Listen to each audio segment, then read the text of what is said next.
are listening to Right Back Atcha, the Naughties pop music podcast with myself, Joel Babington, and the man who rocks the legendary Thank You Baby Bob nearly as well as Jenny herself, David Lim. It is my absolute goal to achieve the signature Jenny Frost bob.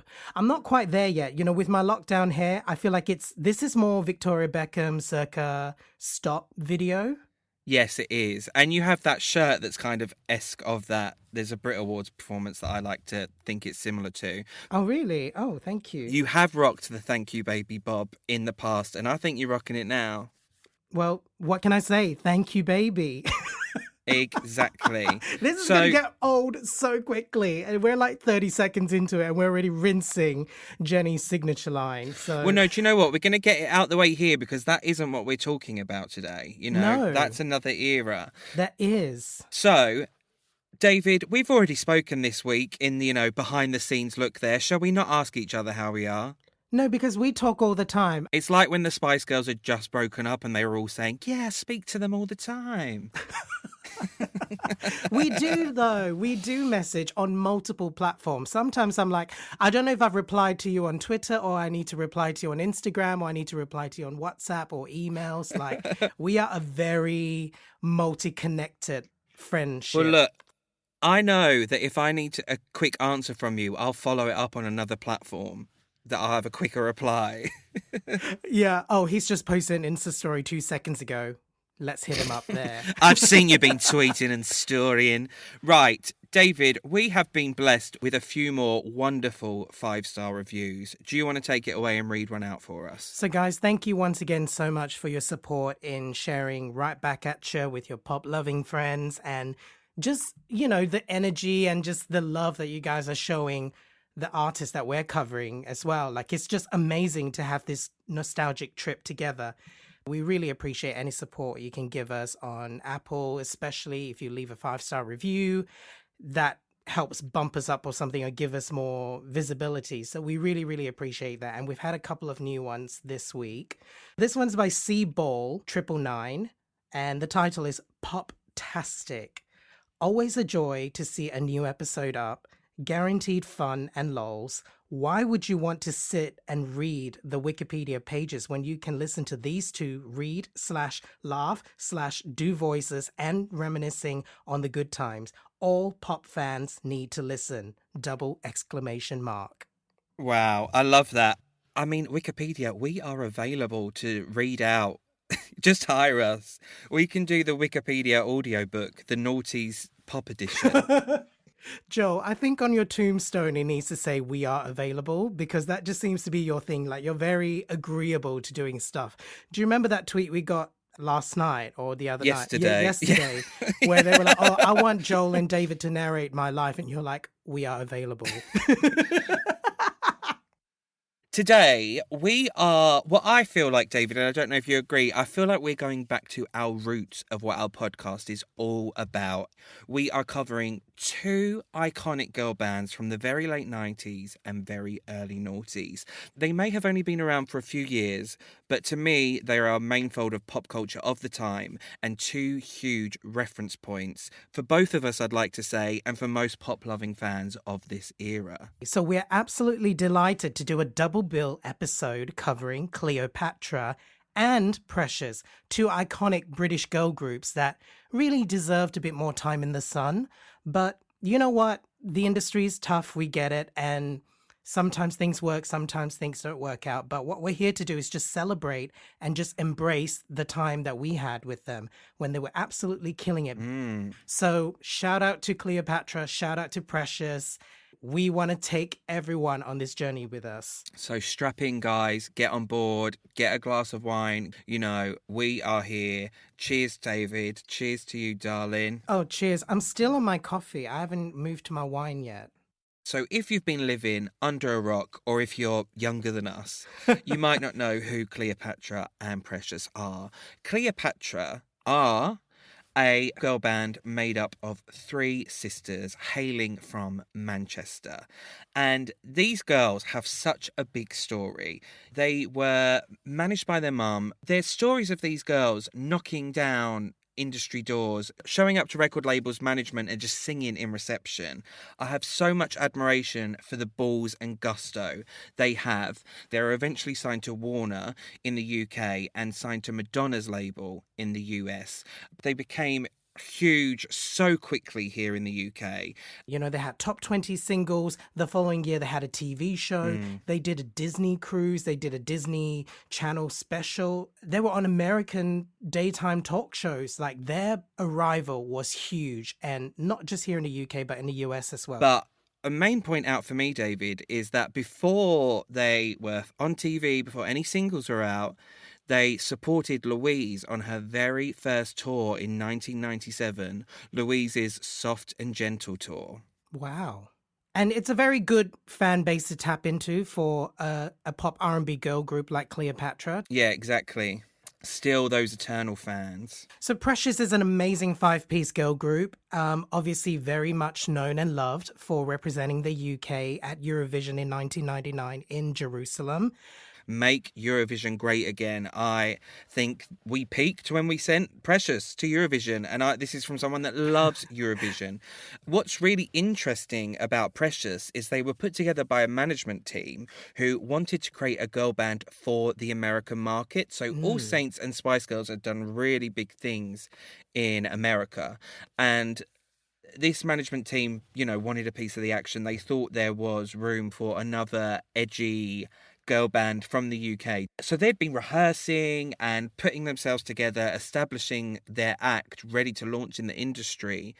And while that was all happening, one of their very first demos that they recorded, Say It Again, had been submitted to Eurovision without them really knowing. The songwriters submitted it, and that opportunity came out of the blue, so they ran with it.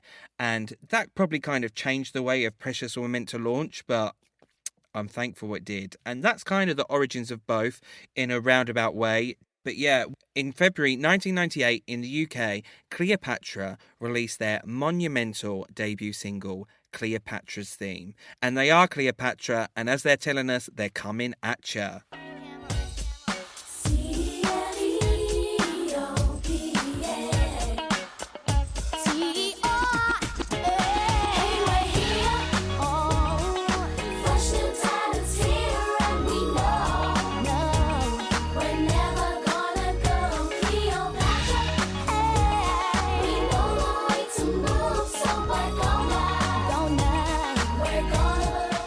Like, this is the template of the smash hit song of the era, and it's just always been on heavy rotation on my iPod. And I just remember there's been times where I've put on this song and really gone through it, and people have been like, "Wow, you really like this song, don't you?" Because it's like, if you listen to this song, you can't not go for it. It's such high energy. You're going to get the shoulders on. You want to jump around. You want to sing aloud to the top of your voice. You just can't deny you can't deny the power of Cleopatra Comin Atcha. Amen to that. Joel, I was so excited the first time I saw this video. I was a kid living in Malaysia at the time. My dad had probably got cable TV that year in 1998. So I was discovering MTV for the first time, Channel V. I was just living my best life. And I saw these three girls, these three sisters, jumping up and down on their beds, dressed really cool, like not overly girly. I just love their styling. It was kind of casual, but also really, really cool. It's very kind of like TLC Juniors. Yes. It's kind of like part America, part anime, part cartoon, part every bright colour palette, and then a whole lot of fashion and a whole lot of iconic. And, one of the sisters always has like some sort of goggle, like ski goggles or something on top of her head. Like, it was such a cool look. Oh, I love that styling. So we got Zainam, the older sister. She would have been about 17 when the girls debuted. Cleopatra Madonna Higgins, the lead singer. Oh, it's meant to be, isn't it? It's meant to be, isn't it? With a middle name like that. So she was about 15, 16 when Cleopatra debuted. And then Yonah is the third member, age 14.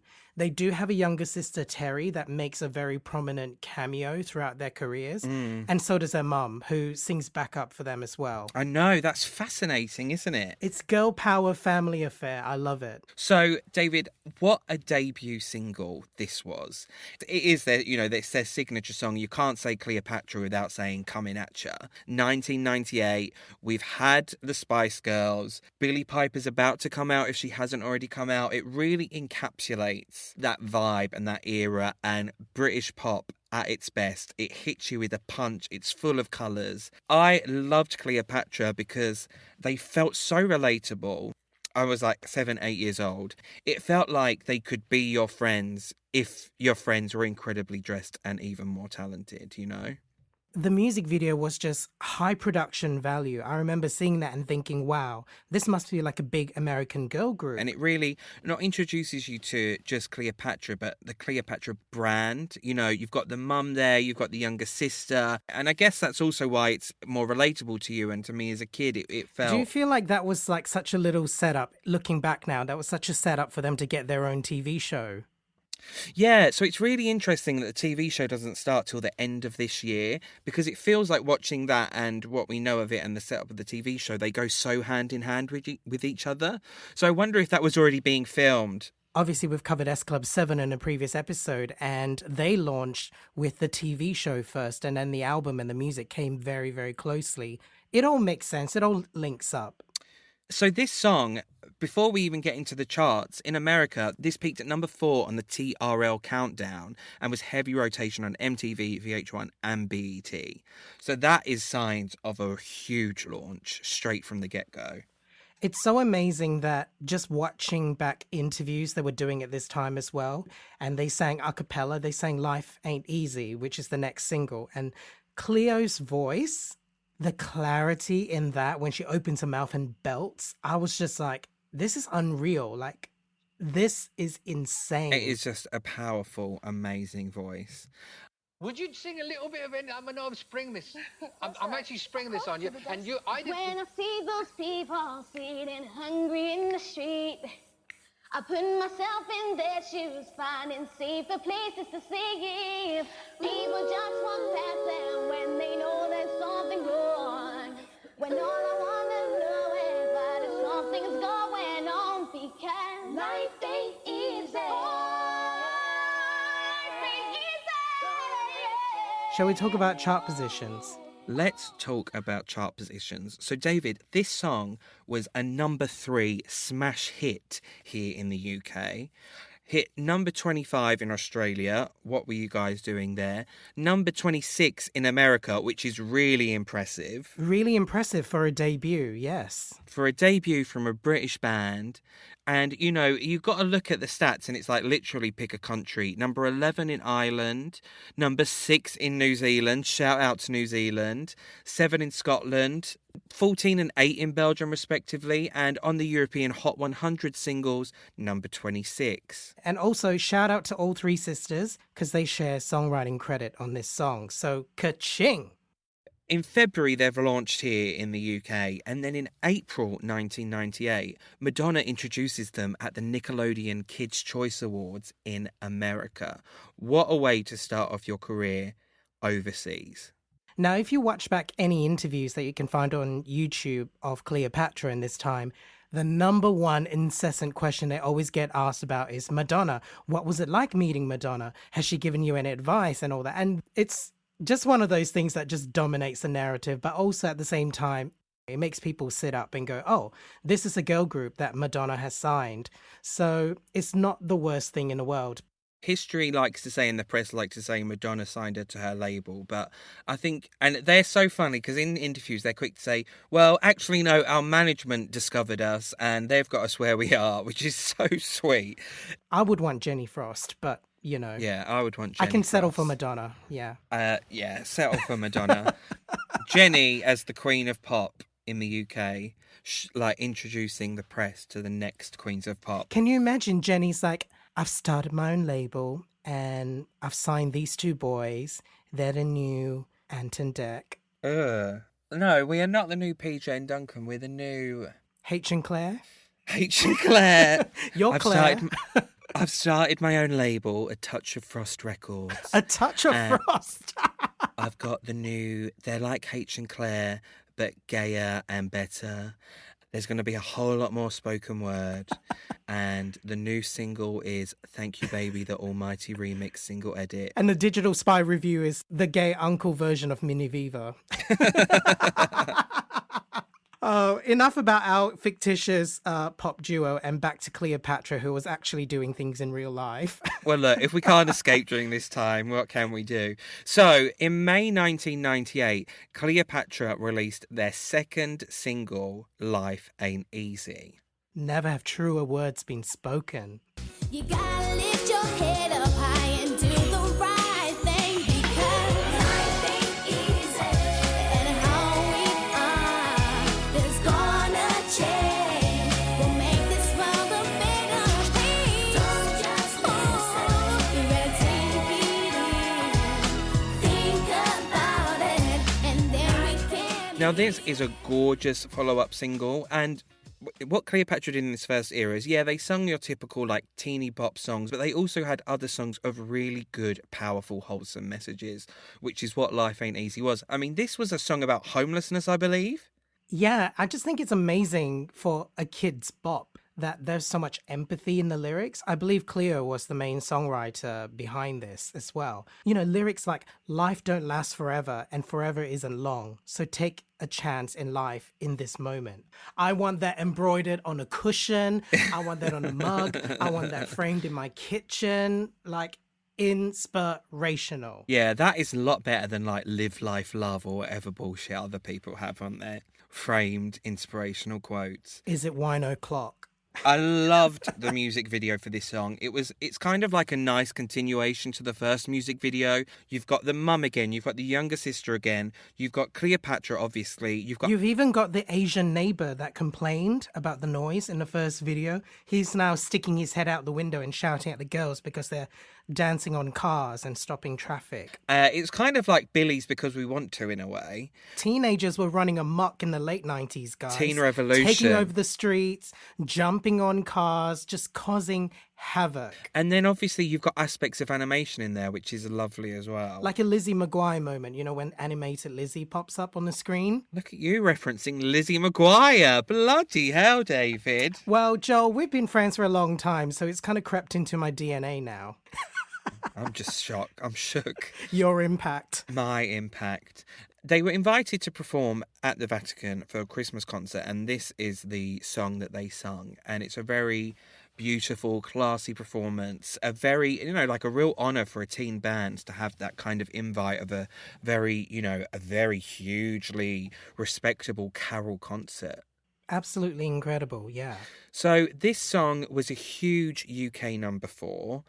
37 in Australia, 20 in Ireland, 52 in New Zealand. No, 7 in New Zealand. New Zealand, you getting it as always. Yes, New Zealand, come through. So, you know, look, they've got an 81 in America. And look, we know, as we always say about America, that might sound low, but a Billboard Top 100 single is incredible. So really big things going on for Cleopatra. And then in June 1998, they follow it up with their debut album, Comin Atcha. Now, Joel, I remember seeing this CD and cassette everywhere, all over Malaysia. Like, I remember seeing posters of this album cover just hanging from the ceilings. Like, it was a big push. How stunning is the artwork for this album?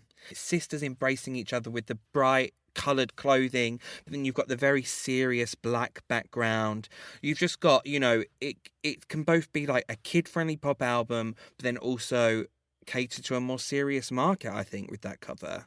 What's interesting is that the original demos for this album, when they were writing and recording these songs originally, recorded in 1997, were all more R&B and soul songs, which were then later remixed for a more pop-sounding album, which I guess makes sense, and, you know, things just happen along the way, don't they? You want it to match the energy of Cleopatra's theme as well. You don't want that single, the big single, to be so different from everything else that people come to expect. What I really like about this album is it does mix Songs with great messages. You know, you've got Life Ain't Easy, you've got Don't Suffer in Silence, beautifully sung ballads and mid-tempos, and then there's also some great sounding 90s bops in there. Now, David, what were your standout tracks on this album? Oh, I love Don't Suffer in Silence. That's definitely one of my highlights on the album. Really funky bop. That lyric, don't you be all alone when you're needing a friend. Like, oh. You don't know, even if that hit one kid just listening to that cassette at home and they felt heard, how wonderful is that? Yeah.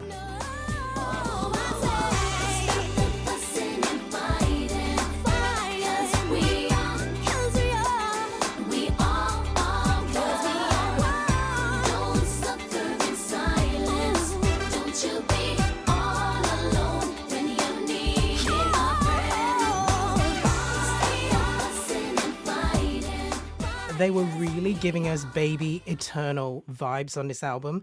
And once I looked into the credits, Joel, it made sense because they worked with some of the same people that worked with Eternal and Louise. Oh.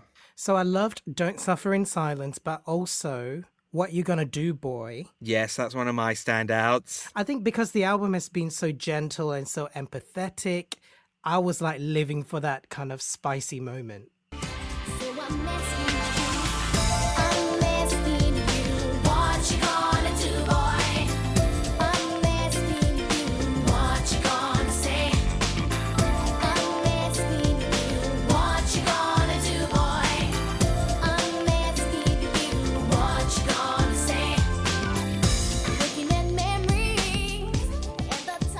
This album peaked at number 20 in the UK and was certified silver in the UK by the BPI. Wow. And it also hit 109 on the Billboard 200. It's great to say that they have hits in America, and even if the album wasn't in the top 100, it was still there in the 200. Yeah, exactly. I would never shut up about it if that was me. So, in August 1998, they released their third single, a Jackson 5 cover of I Want You Back. Now, this makes a lot of sense because they were heavily, or not heavily, but they were often referenced as a new Jackson 5 type band. And to me, this sounds like a Jackson 5 quality vocal, but on an Aaron Carter production. Oh, shade. I mean that as a compliment. Oh, baby, give me one more chance. Show you that I love you. Won't you please let me back in your heart? Oh, darling, I was blind to let you go. Let you go, baby. But now since I see you, You can hear her flexing vocally on this, and it's so satisfying to hear like such great vocals and such sweet, clear vocals taking on this song. Such sweet Cleo vocals sounding on this song.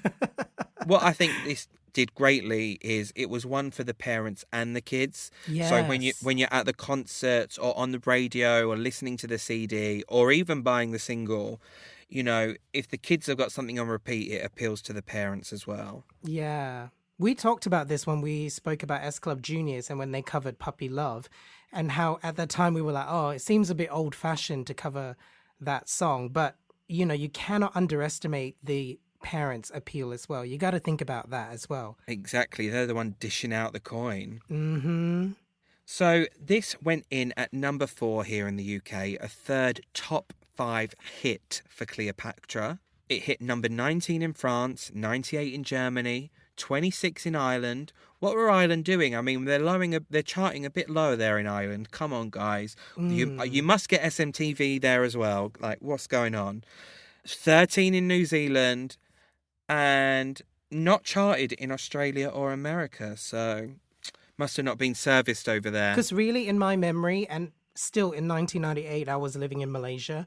I only remember the first 2 singles. I don't remember anything else that came after the album. So maybe it just wasn't serviced. Maybe it just wasn't serviced. So that's August 98. And then moving on to September 1998, Cleopatra are invited to support the Spice Girls in their last few United Kingdom dates of their monumental, huge Spice World tour. So they performed at their Wembley Stadium dates. And at this point, it was 4 members of the Spice Girls. Jerry had left. So Cleopatra got to be part of Spice World playing Wembley before Jerry. Isn't that wild? That is wild, but she shouldn't have done a runner, mate. Some of us are still hurt and tore up about it. So, but I love that picture that you shared with me, Joel, of Cleopatra with the 4 Spice Girls. Like that is, if that were me, if I was those Cleopatra girls, this would be blown up so big. It would be in every room in the house, the toilet, Yeah. the kitchen, the Make dining coasters room. out of it, tea towels, your Christmas card every year that you send out to people. Oh, just a Merry Christmas from me. Oh, and my very, very dear, close and personal friends, the Spice Girls. It's very like, pinch me. How does it get better than that? But still, they somehow managed to do it because in December 1998, they launched their very own CITV show with a 1-hour Christmas special, which then went on into a regular series throughout the next year.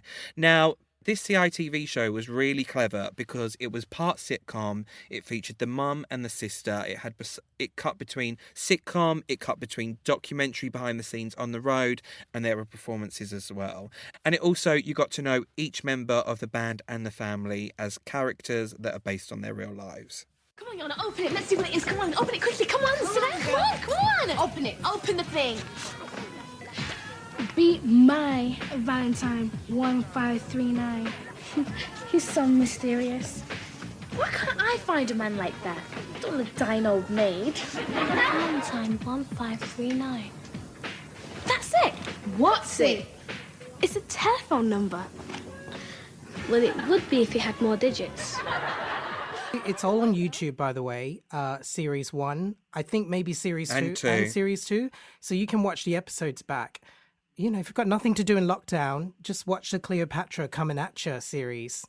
When I was a kid / teenager, it was my dream to be in a pop band that had a TV show. You know, S Club did it, Cleopatra did it, All Stars did it. That's career goals. You can't get better than that. What would your character be like? Fun and zesty, cheeky. Fun and cheeky. I think Yeah. you'd be the prankster in the pop band. And the one who dresses up a lot. Yeah. Master of disguise. Yeah, if Ryan and Sharpay were one person, Yeah, that will be your character on the pop star TV show. what would your character be, David? The moody, bitchy one. That's not true. Well, we need a bit of light and shade, don't we? A bit of Light and contrast. That's our duo name, Light and Shade. Light and Shade. And apostrophe. And then in March 1999, they released their final single off the debut album, A Touch of Love. This track, vocally, is perfection.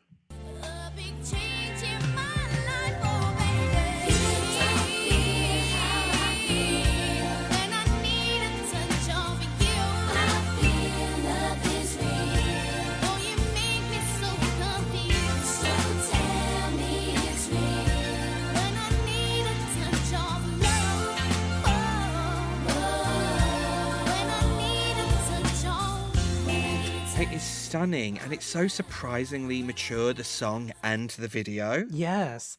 So this is obviously, it feels like the mandatory ballad that you have to release at some point in your debut album. They weren't escaping who they were, but it was a very serious and mature note from such youngsters, and it was really blew me away. Now, this single charted at 24 in the UK, and guess what one other country I've got that it charted in? New Zealand. What? Come through New Zealand. What number did it do? Well, number 40 in New Zealand, but let's say they must have all already had the album. Thank you for showing up. So sadly, this was Cleopatra's first single to miss the top 10 here in the UK, but fantastic, fantastic debut and showing as it is. Every single person in the industry by this point knows who they are, which leads us to when we are now in February 99, the Brit Awards. Not only were Cleopatra nominated for Best British Newcomer, they performed in the ABBA medley Thank ABBA for the Music with Steps, Tina Cousins, Bewitched and Billie Piper, or Billie as she was known then. Anyone who has this on CD single, like, this is a rarity.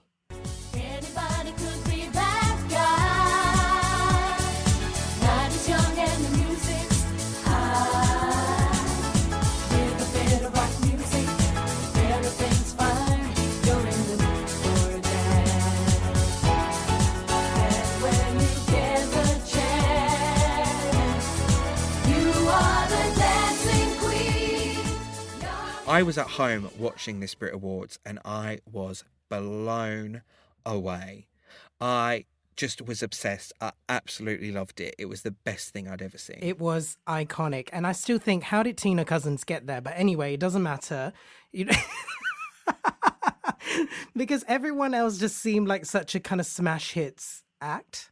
Tina Cousins was more of like a house music act, I think. She was more in a club scene. Gives it depth. You know, just get that cool auntie from the club charts to just pop on here. Just add a little bit more edge. Yeah. It would be like if Danny Minogue appeared on like a special like this with Little Mix and The Vamps and Liam Payne. Do you know what I mean? I'm not saying Tina Cousins is that old. Don't include this. Tina Cousins has liked our Instagram before, David, so you better watch it. Has she? Yeah. Love you, Tina.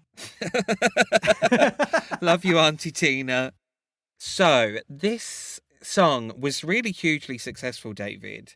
It peaked at number 4 here in the UK, 9 in Australia. Do you remember? Oh, or you weren't in Australia yet, were you? 99 was the year I moved to Australia. So, but I don't remember seeing this CD single in Target or in the shops. So it must have been sold out or snapped up. Out of stock on arrival. Number 5 in Ireland, 14 in the Netherlands, 6 in New Zealand, and 8 in Sweden. It was a Euro hit. So we're going to leave Cleopatra for a hot minute and now focus on our other headliner of this episode, Precious. As everyone knows, May is Eurovision season. This particular year, the UK really fucking came through. They come out with Precious, a 5-piece girl band. So we've got Louise Rose, the lead singer. We got Jenny Frost, icon Of our lives. as very famously known for Atomic Kitten, which she joins after this. Callie Clark Sternberg, Anya Lahiri, and Sophie McDonald forms this group. The look was sophisticated. They had moves. It was just exciting. And Joel, a couple of nights ago, I went through a real intense Precious phase. Like I was up until like 3 or 4 in the morning, I know. just listening to the album, looking up their performances on YouTube, remixes, and I was texting you incessantly. You were probably trying to sleep. You were texting me and I said, right, I'm going to go to bed, but read these later. Love you. Which is how we came to doing this episode at this point. Yeah, I was just like, he needs this right now. As you said before, Joel, the idea for Precious doing Eurovision came about quite by accident when the publisher entered Say It Again, one of the only few demos this very, very new girl group had recorded at the time. The songwriter and producer Paul Varney had no idea until it went through. And next thing you know, it was being considered for the Great British Song Contest, which was the show that you guys have here, right? Yeah, well, it gets a bit different every year. And this year that Precious did it, they did like a Top of the Pops special by the looks of it. And the audience got to pick. It's just amazing that there's a BBC documentary on Precious. It's 2 parts on YouTube. You have to check it out. It's so of its time. We see a brunette Jenny Frost, which is like just so shocking to my eyes. When you like go back and discover Precious for the first time, if you haven't already, your mind and eyes have to adapt and go, that's Jen.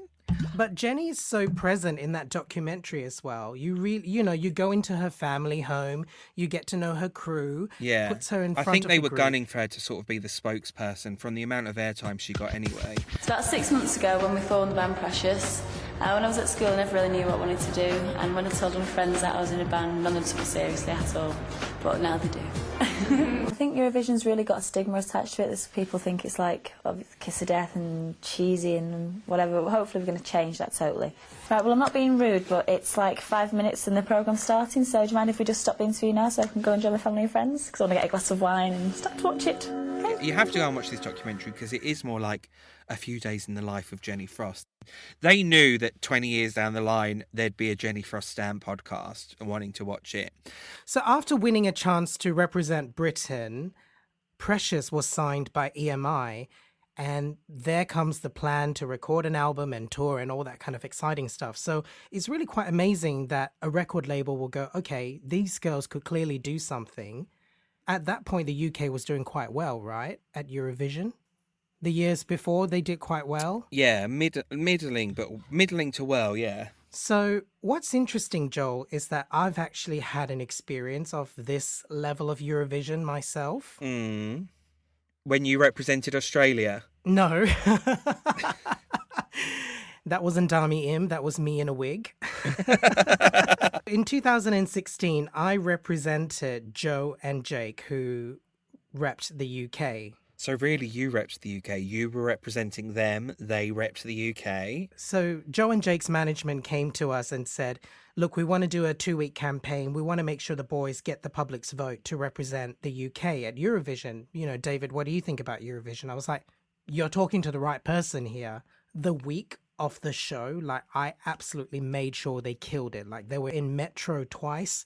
We did a Gay Times shoot. Were Joe and Jake signed or just management? It was just management at that point. And once they won the chance to represent the UK, they were snapped up by Sony. And then I wasn't involved anymore, sadly.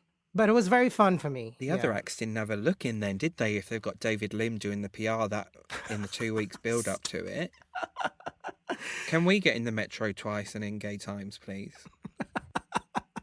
Say it again, say it. Say the words I heard you whisper. Say it again, say it. When last night we were together, lying next to me, you said to me, say it again. This song, literally, I remember I was obsessed with it in 1999. I'm obsessed with it now. I think it's one of the best, if not the best songs we've sent to Eurovision. Let's send Precious again, Precious Reunion.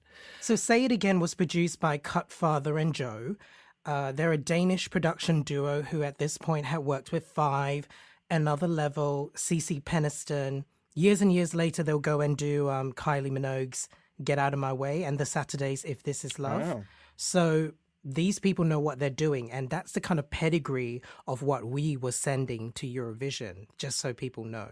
Let's just talk about the night of Eurovision. I just think the performance on the night isn't as good as they could deliver, but I don't, there was probably like playback issues or earpiece issues, which there seems to always be on that bloody event. But the girls looked amazing. The styling was very slick. Yeah, all I've got about Eurovision is Jenny Frost, A Star Is Born. She was giving it in the moves. She was giving it the energy and the sass, simple moves, but Jenny gave it to 11 because that's all you need. Yeah, that shoulder shrug was like a 10 out of a 10. Yeah, like, look, come on, Atomic Kitten, I'm coming for you, darling. So on the night, Say It Again was the 12th best song at Eurovision. So it's very respectable considering where we chart now, but it's the number 1 best song of Eurovision to me. Let's talk about the music video to this song. It's Love it. very sexy night in Canary Wharf, isn't it? It's definitely a Canary Wharf apartment, yes. Moody, sexy night in a flat in Canary Wharf. Very All Saints as well, aesthetically, the music video. Yes, the colour is very All Saints Never Ever, isn't it? All Saints palette.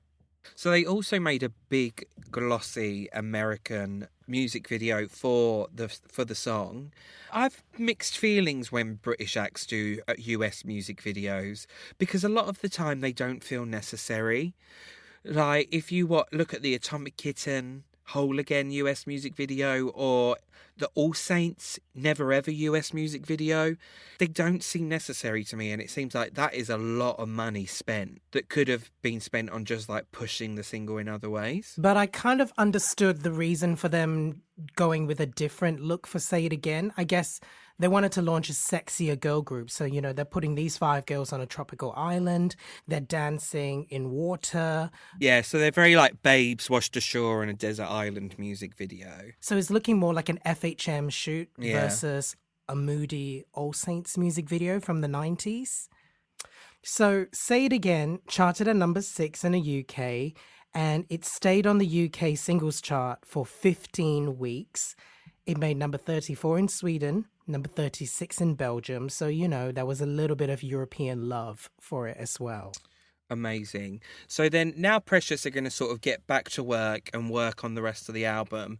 But what I must say, and I think I've probably mentioned it on here before, Precious were the support act of a Boys Own concert I went to back in the day. And What? we didn't see Oh. them though. We arrived after they had performed and I was absolutely gutted. Joel. Look, darling, I was under 10. I can't decide what time we arrive at Wembley Arena. And the hardest thing is, David, is that we had really good seats. We were like fifth row. I could have been fifth row watching Precious. Wow. And I remember getting the programme, because the band hadn't been on yet, being, I'm really excited to see Precious. And no, we'd missed them. I'm still gutted about it to this day. It still comes up at every family reunion. How dare you! So, let's move on now to the year 2000. Cleopatra become spokeswomen for CoverGirl lipstick. That is a huge, amazing look. They shot a commercial. They did a little jingle for it. You know, the type of people that get CoverGirl deals are like Brandy, you know, like really big models. And there's our girls, three sisters from Manchester, up on that screen. CoverGirls, like, this is a fucking great look. Exactly. It is literally iconic status. I hope they got a nice big paycheck for it. You want beautiful lips? Give this a try. Take one great lipstick and multiply. CoverGirl introduces triple lipstick. Triple lipstick. Here's a preset, beautiful CoverGirl. Also, in January 2000, Series 2 of their Cleopatra TV show started airing on CITV. In February 2000, they released a cover of Right Back Where We Started From to coincide with Disney's An Extremely Goofy Movie. And also, this was a UK top 5 smash for Sunita. So, Was it? yes. So, you know, really talk about coming for the gays at that point. It was a cover when Sunita released it as well, right? Yeah, it wasn't a Sunita original, no. Hats off to Sunita. Absolute legendary status here in the UK. And then in March and April 2000, this is where things get really exciting. Precious released their second single, Rewind. Woo! And for me, this is my favourite song we're going to speak about today.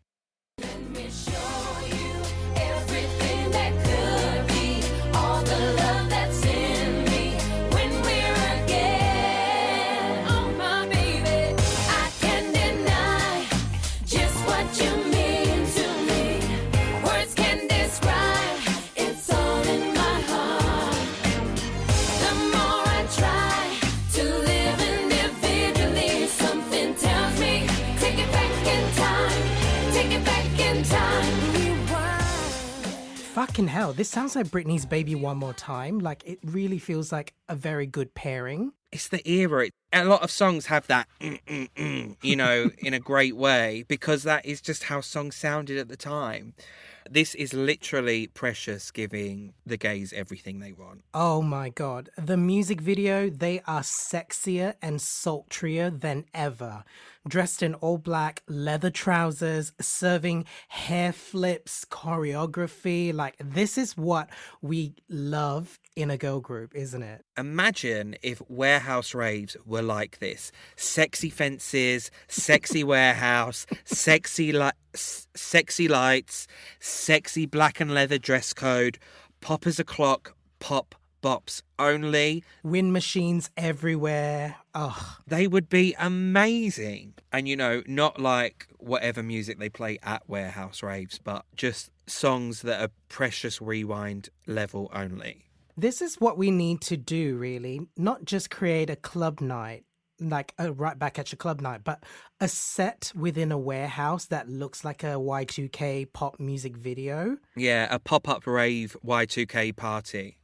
Yes, that just looks like something out of a Samantha Mumba or like a J-Lo Y2K music video. That needs to be, we need a Yeah. set build for that. With like a catwalk for people to walk And around, it's all lit sexy up. fences. The catwalk is lit up, yeah. Oh, well, look, if we've got any investors listening, If Richard Branson is listening, and then we could get someone to release a dance single to launch the night. Jenny Frost. Jenny Frost, the pop comeback of Jenny Frost. Right Back at You featuring Jenny Frost. We can't even DJ or produce, but we're putting our names on it. Speak for yourself, David. You don't know what I've been up to during this time. I tell you what, David, as huge as Say It Again was for me, I wasn't a savvy kid, you know. There were just things that you either saw and hit or things didn't. So this is something I've discovered as an adult, you know. Precious were like always a pop culture mention, and Say It Again was always a classic.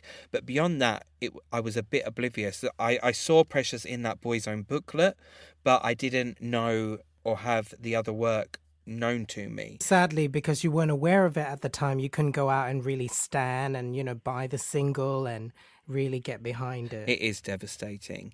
But we live another day. So this song was a very respectable UK number 11. Very sadly, Rewind only spent 2 weeks in the UK top 20. It really deserved better. This episode should just be hashtag justice for Rewind. Our club night, our warehouse can be called Rewind. Yes. The Rewind Tour, and we can tour warehouses. I think that might be copyrighted already, you know, that festival I worked on. No, not if we call it Right Back At Ya, featuring Jenny Frost, the Rewind Warehouse Tour. Agreed. See you there. Thank you, baby. So, no rest for the wicked. July 2000, we have a lot going on. For both of our pop groups, right? For both of our pop groups. So, shall we talk about Precious first? Or do you Yeah, want to let's talk about keep it on Cleopatra Precious for first? this minute, then we switch to Cleopatra.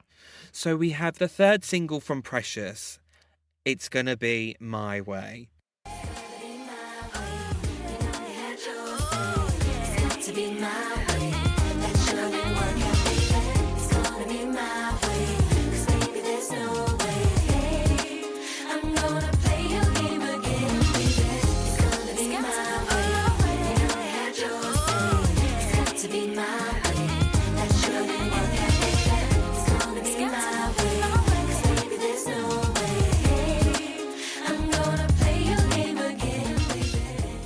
Now, David, this song sounds both garage sounding and American sounding at the same time to me. I don't know if you agree with that. It's so unique, isn't it? I don't really hear the garage influences, but I think it's because it's a type of Y2K pop R&B that we know and love, but a little bit more minimalist, which is probably why the focus is more on the beat, right? That kind of gives you the flavor of sort of like garage. But it was actually written and produced by Swedish hitmakers Anders Bagge and Arnthor Bergerson, who did Samantha Mumba's Gotta Tell You. Wow. Well, look, darling, as an Essex boy, garage is huge there, so you just don't get it, right? That is legendary producing status. Like, Precious managed to get great people on board. They sure did. It was professional. So, this video is gorgeous, and it's very hard to say chicken and egg which came first. Was this meant to be the US version of the Say It Again music video, or was this the It's Gonna Be My Way video? And then they decided, oh, we got a couple of extra hours. Why don't you do a dance routine to Say It Again and lip some words, and then we'll cut up some of the scenes and make the US version. The Say It Again US video and the It's Gonna Be My Way video were done on the same shoot, same location, same outfits, same shots in some of the videos. Yeah. It just, the lighting and the grade complements the Say It Again US version so much more.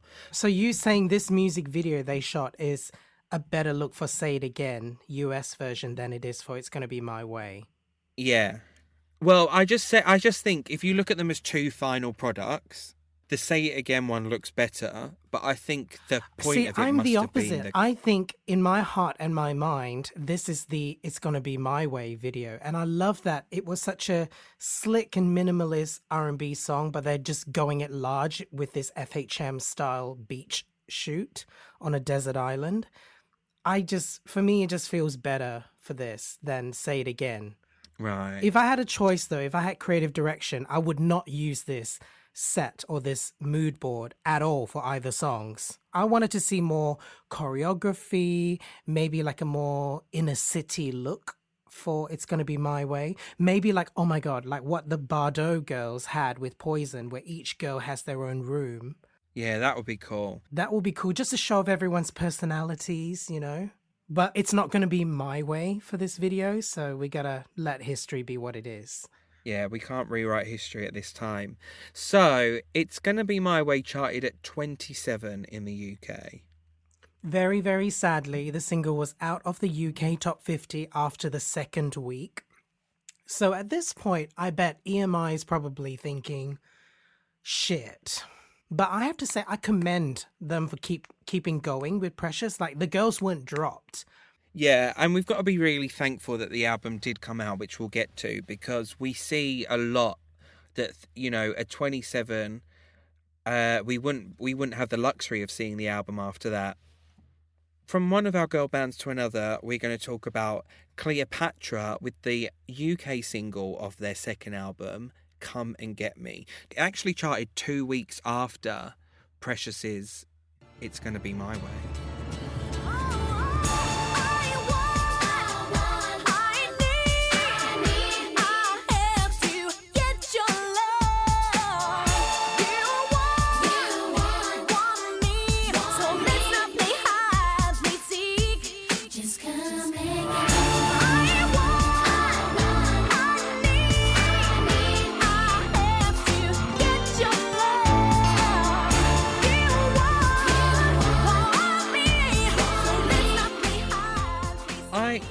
I'm going to ask you first, David. What are your thoughts on this song? Did you know this song before we covered this?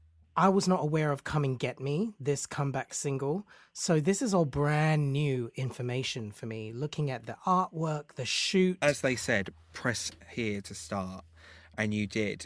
Yeah, I knew they had a second album, but I didn't know any of the songs or anything until this research. These girls have really grown up and they've sexed up their image. They have. And look, I do think it's a really lovely song. I just think it would have been a much better second single of this era. It's precisely the kind of pop R&B in the early noughties that I love. And shout out to Cutfather and Joe, who produced Precious's Say It Again. They were the ones behind this track. Wow. It really is. It really is a Cutfather and Joe episode in a way. There's a lot of, and what we're going to get to in the second album, there's a lot of Right Back At Ya royalty on that second album. So it's a Right Back At Ya royalty episode. Also, I have to say, I just really find it funny when pop acts reference themselves in songs. In that lyric, ever since Cleopatra's theme, you've wanted a touch of love. It just feels too soon, personally. It feels... I'm sure it wasn't, but it feels desperate. It's like we've got to remind you of the first song. Do you feel, honestly speaking, that this comeback single has kind of lost a little bit of the spark and the magic of what made them cool? Yeah, it does feel a bit like when the Spice Girls came back with Forever. But also, you got to let people grow up. They were very young when they wrote the stuff for their first album. Yeah. Come the second album... the older sister is 20 years old. They were all slowly coming of age and they probably wanted to show off a different side, an edgier side, and they were probably listening to other music. They were wanting to express themselves in a different way. Yeah. But I think for the audience, it's just like, wait a minute. Yeah, you know what I mean? So I just think the styling in the music video, it's actually really good sort of teen night out styling, like what teens would wear at a club night out, or what I remember kids when I was a teen wearing, If they were comfortable, then fine, absolutely go for it. I just hope they were comfortable doing it. Yeah, is my exactly. big concern. Like stereotypically when you're younger, you want to look as like sexy and older as you can make yourself look. Oh yes, we've all been through that phase, yes. We've all been through that phase. The image just came about with us growing up, wanting to be ourselves, and this is how we feel comfortable. It's how we see how we want to be perceived. This is how we want to look. I mean, the look beforehand was fun. It was great. It was great while it lasted, but it had to go. With this image, definitely slots in because it's slinky. I mean, look at it. Look at it. It's just so adorable, and it's sexy as well. And there's nothing wrong with being sexy. Everyone likes a little bit of sexiness. So this song charted at 29 here in the UK, and I think that does represent just how little promo there was of it. Like, I have no recollection of them coming back with this song. I bet you Madonna, getting the press report every week and the charts and the stats, is probably sitting in her study at home, flicking through it. Lourdes is, trying to get her attention for something. Not right now. Mummy's working. Going through the chart, the spreadsheet for Cleopatra and going, now this is a concern. It's not a concern. I'm just disappointed. I want to know where Madonna was at this point. I think she could have shown up for the girls or helped with a push. So before we talk about their second album, let's talk about what was their lead single of this album in the United States. You Got It.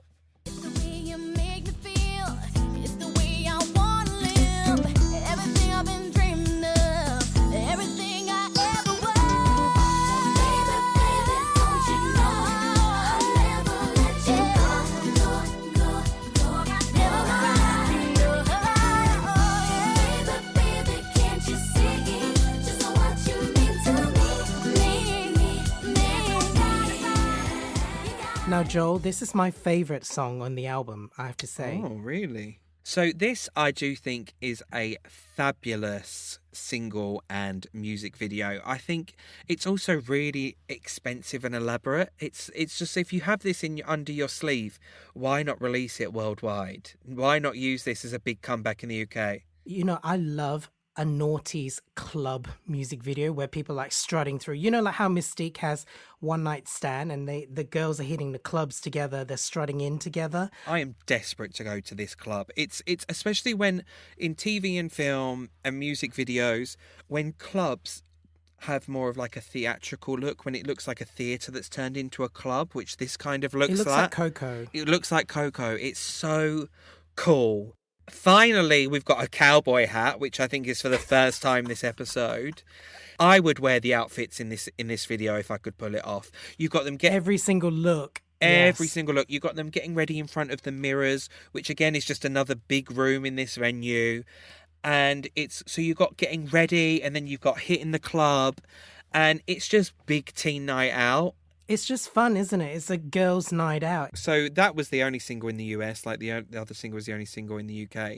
But this song was the number one requested on Nickelodeon. I didn't even know Nickelodeon had music video requests. Sick, wow. And it was also on the TRL countdowns as well. Yes, that's amazing. It is amazing. But unfortunately, even with all that, it didn't chart in the US. But we know what the US is like. Like, that's really impressive still that it was on TRL, was on Nickelodeon. And luckily we have YouTube so we can watch the video now. And also we need the Cleopatra Hive and the team to, whatever you've got in your archives on VHS, on mini disc, CDs, whatever, like please rip and upload, because we want to continue with our binge discovery of Cleopatra and Precious as well. Do us all a favor and get digitizing. Get strategizing. So, in August 2000, they release Steppin Out, Cleopatra's second album, in the United States, and it also gets a Japanese release. But unfortunately, it doesn't get a UK release as it keeps getting pushed back and it's never materialised. We're very thankful, though, that it is on streaming right now here in the UK. Cleopatra worked with some fucking big names for this second album. They worked with Jimmy Jam and Terry Lewis, who's famous for doing Janet Jackson's hits. Stargate does some tracks on there. Cutfather and Joe, who we've mentioned before. It is a really impressive level up for our girls. It's an expensive album. Even the photo shoot, Joel, the glass staircase, like that is slick. Oh, yes. There's a European cover, which is what we have on streaming. And then there's also a US and Japanese cover. Do you have a preference of the two? I prefer the Japanese edition, which is like you can see the stairs face front. I don't like the one that we have in the UK where it's just a side profile of the stairs and the three of them are sort of scattered on it. Definitely the one that you said where they're all face on and the three different sets of stairs is just like a girl band here to slay. It's just a shame that this is sat on and not released over here. If you've got something that's been so expensive and had so much work on and is really good, it seems such a waste to not release it in your most important territory. But I think what's happening is we're starting to see that there is a disconnect between the label and maybe what the girls wanted to do. Yeah. But before we get to that, we should definitely talk about our favorite songs or highlights on the Yes. album, right? Joel, go first. The very opening track, Press Here to Start, is a great starting track. It's very modern, it's very the internet, it's all very Y2K.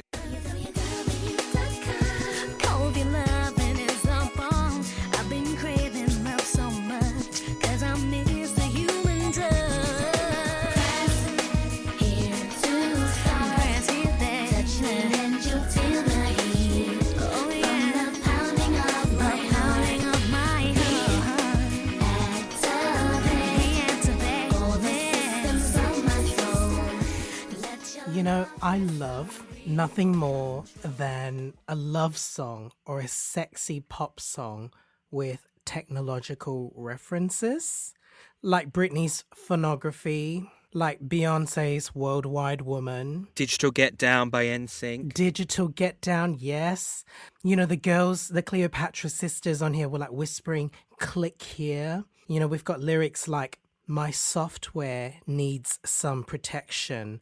A hardware connection. Click here if you need affection. Ooh. Wow. She literally opened up the Norton's antivirus protection package and went, what are the keywords here? Yeah.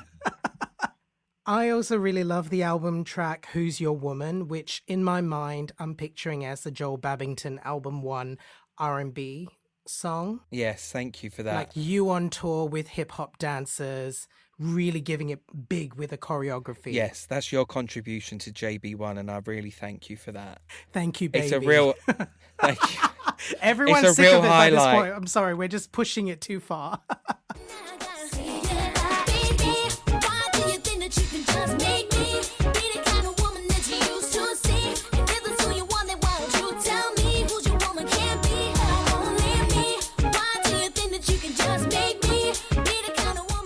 It's a great 2000s pop R&B album. I was off that age where I was like, okay, I'm looking for sexy, I'm looking for cool.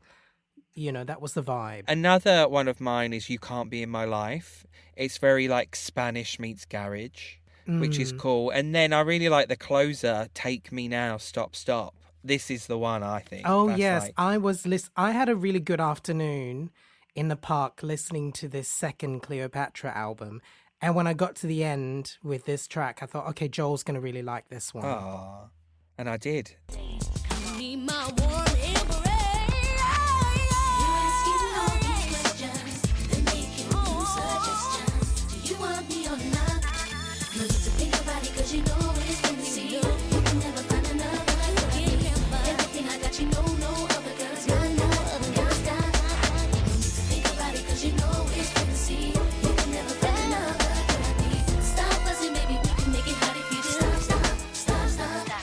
So is there anything else to say about the album, David? No, sadly, it didn't chart, so we don't have chart positions to read about, right? It didn't, but as we've said, it's on streaming now, and we'll include highlights of it in our playlist. So all we can do is celebrate it now for what it is, a great, solid, big, expensive album. I mean, this could have a vinyl release, I think. This could have been a real cult classic here. We could be talking about this album the same way we talk about Rachel's Come and Get It, the same way we talk about Holly's State of Mind, if it had had a release here, you know, if it had done something. True, true. It just seems like the label gave up before even giving it a chance. Like, what is the harm in pushing it out there and seeing what happens when you've gone this far?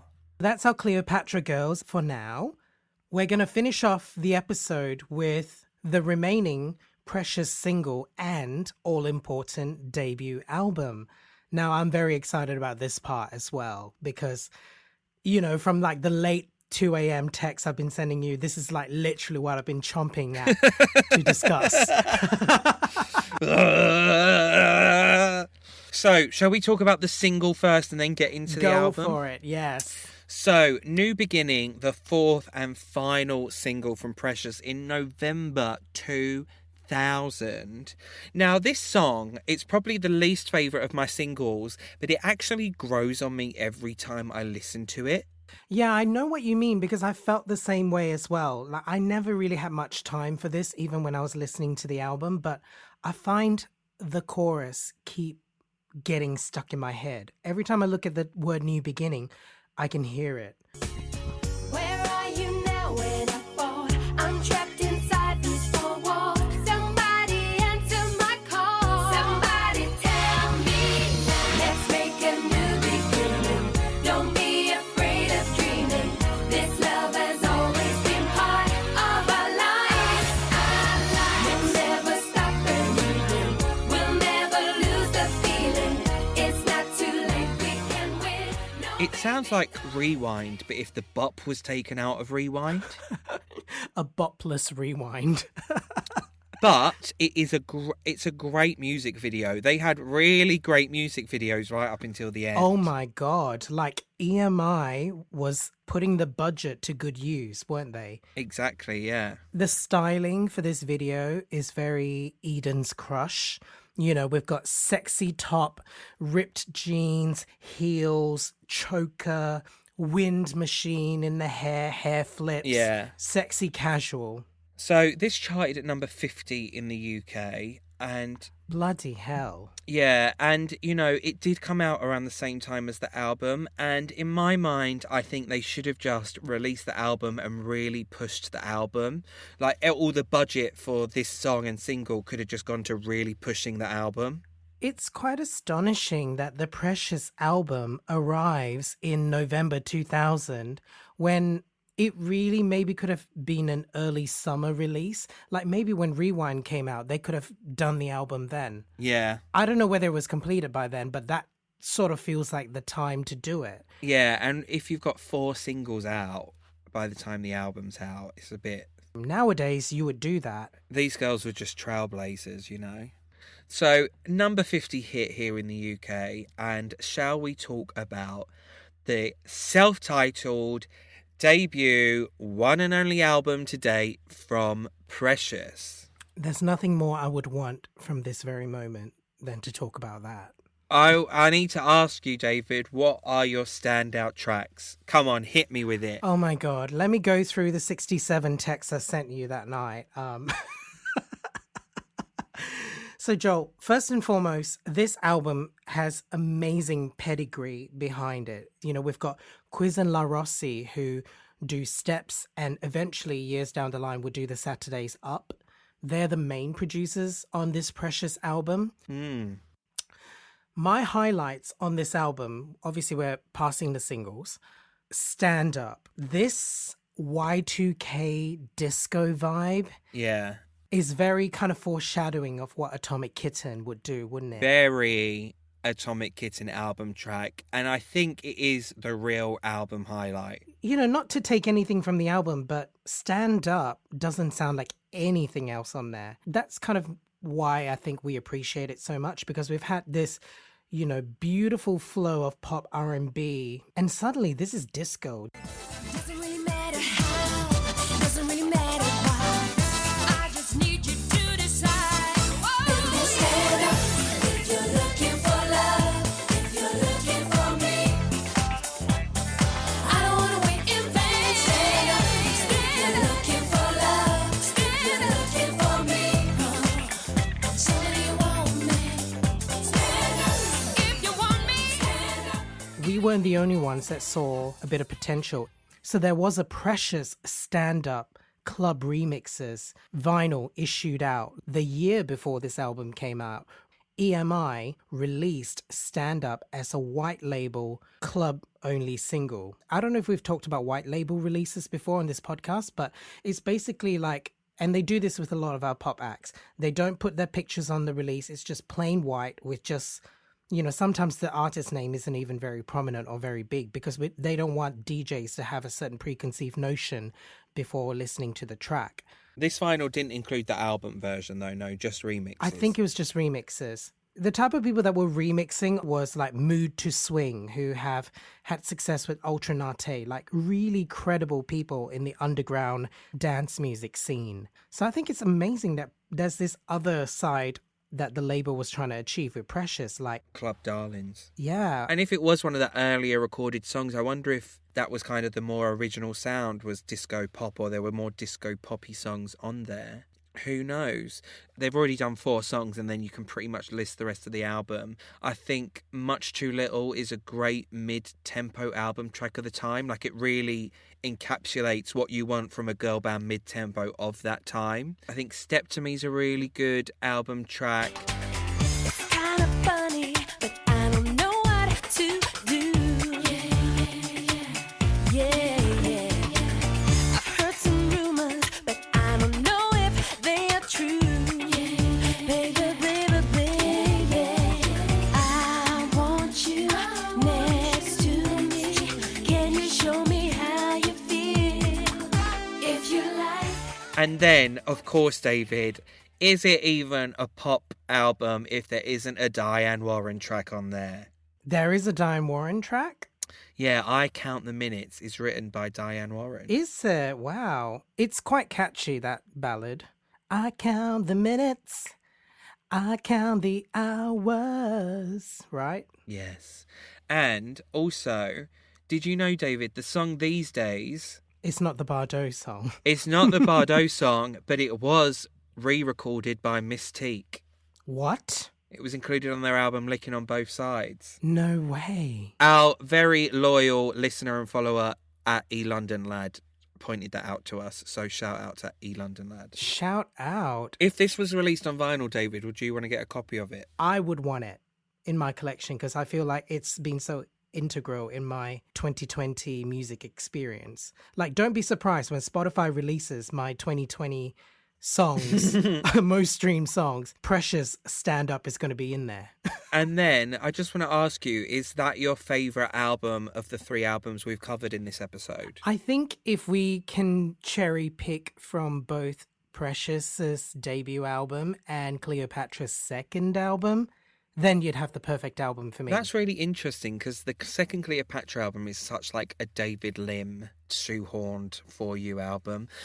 Now we're at, the end of 2000, early 2001.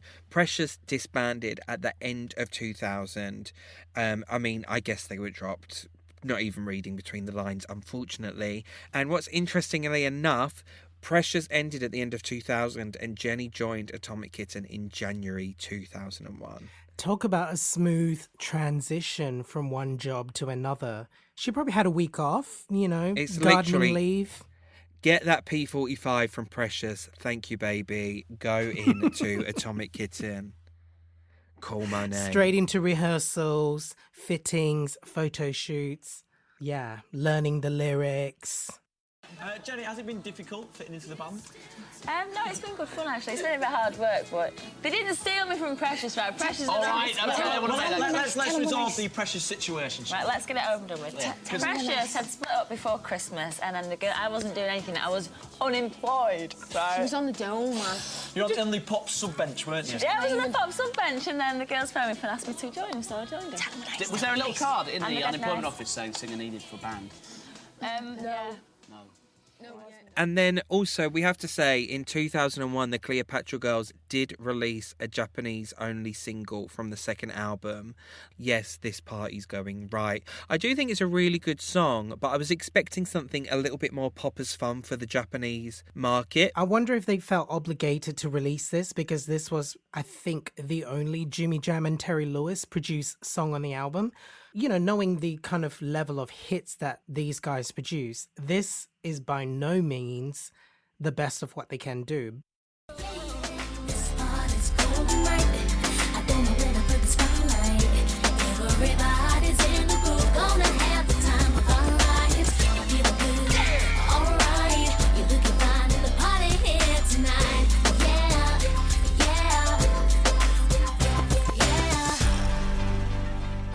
The label decided to scrap plans to push any more of that second album, and they wanted to push Cleo as a solo act, but unfortunately that never really materialized. According to her, there's disagreements into what route they wanted to take it, and she wanted to take it. They wasn't allowing her to write the music, which is mad considering she's written all of the Cleopatra stuff. But good for her for standing her ground. And, you know, Cleopatra have reunited over the years in brief appearances on TV in 2005 and 2008. They did the ITV show Hit Me Baby One More Time, where obviously they did their big hit, Cleopatra's theme, but also they covered Girls Aloud's No Good Advice. They did. Of course, Cleo appeared on the second series of The Voice UK, did amazingly well on there. And more recently, you can see Cleopatra doing PAs. I really hope after this there is a gay club or gay pride PA that we can see Cleopatra at. I would absolutely love that. Me too, absolutely. There were also rumours that after The Voice, Cleo and Cleopatra were going to do series 2 of The Big Reunion. I don't know how much of that was rumours or if there was any truth behind it, but unfortunately they haven't been on The Big Reunion yet. I think a lot of people are really hoping for a third series of The Big Reunion, even after so much time. But would love to see them tell their story, because I think they must have such an interesting story to tell, much beyond what we've covered today. Obviously, talking about Precious, Jenny went on to have huge monumental success with global success with Atomic global Kitten. success with cementing the definitive lineup of Atomic Kitten. And this podcast is nothing but a Jenny Frost stan podcast. So thank you, Jenny, for your contribution to 2 incredible girl bands. You know, the other girls of Precious have gone on to do really interesting things. Sophie was a TV presenter after Precious, including being on CBBC, which is actually how I know her first and foremost in my mind. Oh. And then it's going back to Precious and saying, oh God, of course, yes, Sophie was in that. And I think she's amazing in Precious, but watching Precious, it just seems like such a natural fit. She seems like a kids presenter in a way in that. Our lead singer, Louise Rose, has gone on to be an actress, so shout out to that. But what a voice. I think she could Yes. still release a solo album, you know. Definitely. And then Anya went on to be a model. Yeah, I think Anya is a fitness instructor as well, Model, right? fitness instructor, killing it. Killing it. And Callie is, I believe, now in artist management. So, you know, taking her experience into managing the next generation of superstars. If I was picking managers, I'd be like, yes, I want the girl that was in Precious. It's kind of like when we did our Bardot scandalous episode and we talked about the guy that used to manage Bardot being at one stage working for the Australian government. Oh, yeah. Advising the Prime Minister. I mean, if he can help pick the right set of shoes for Sophie Monk, then he is going to help get this country into shape. Do you know what I mean? Well, David, look, is there anything more to say about these 2 incredible bands? I just want to say this has been such a joy to deep dive into these 2 iconic British girl groups with you. I don't think I would have had the joy of doing this if I didn't meet you, because it's such a, you know, living together and, you know, our late night kind of wine and YouTube things was what got me onto Precious. And, you know, we got to talk about Cleopatra and all the other stuff and, you know, naturally the birth of this podcast. So shout out to you, Joel Babington, and to us, because I think these kind of slightly forgotten girl groups and pop acts is kind of what brought us to where we are here doing this and sharing this love with everyone. Definitely. I love when we get to cover these kinds of acts, and it helped, you know, me growing up. It was such fun escapism then and now. So, David, thank you for talking about this with me. Guys at home, thank you for listening to us chatting about it. You have been listening to Right Back Atcha. You can follow us at rightbackpod on all socials. You can email us rightbackpod@gmail.com. If you like what we're doing, please do hit subscribe and leave us a 5-star review and tell your best friend or your other pop-loving friends. I'm at Dr_Joel B on all socials, and he is At Love Limmy. And what funky remix will play us out here, we'll find Oh, out. it's probably Precious, you know. One of those me. white label classics. An underground club hit. Like us, the underground cult hit podcast. Well, look, this has been a real blast. I can't wait to release it, and I can't wait for whoever we're going to be covering next. Yes. All right, bye. Bye.